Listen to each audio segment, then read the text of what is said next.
Hi everybody, I'm here in our Asgrow Group 4 plot. I'm going to talk to you a little bit about our Group 4s today. Of course, you see that I'm standing in our largest seller here, our Asgrow 46X6 that everybody knows about. Basically, we have this one here, we compare everything to it since this one has been so strong the last few years. Most of you know about this one. Nice, great big red bean, stands very well, works on silt loams or clay. You'll see here in the field, these beans are really getting right to the end of flowering. You see every once in a while on a few plants we'll find a flower, but you see they're starting to pod up and filling up very well. In fact, just pulled up a plant right there. It's got a couple of 4-pod beans on it.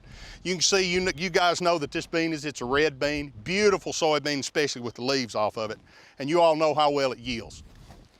Well, the next one we're going to talk about is our Asgrow 48X9.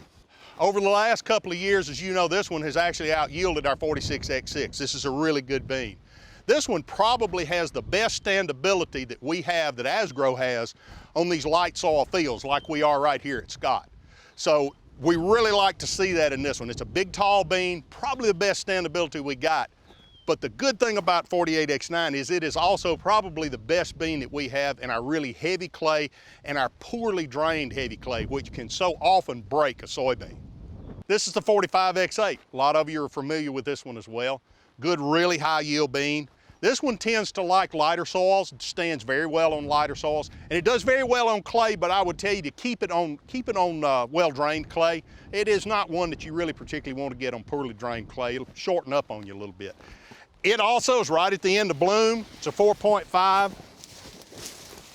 So it's pretty well finished with bloom. It's pretty hard to find any blooms on any of these. You see some good long pods on these as well. We've even got a 4-bean pod right here. It's the 3rd pod from the top. So this one's going to yield really good. Last one I want to talk about in our regular Group 4s here, and that's our 46XO.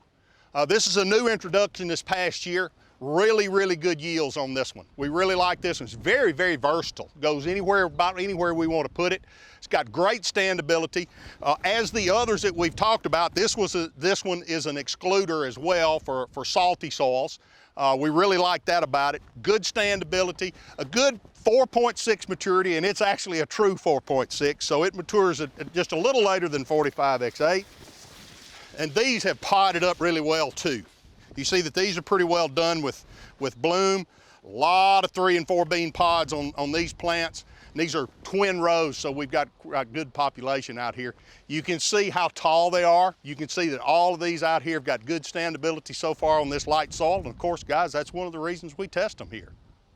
So guys, you know, we're really excited about what we see out here as far as yields goes. You know, there are a couple of them that we didn't go over, like a 49X9 and a 43X7, things like that, you know, we're gonna have for sale. If you got any questions about those, ask us about it. But we're really glad to show these to you, and certainly would be happy to answer any questions that you might have.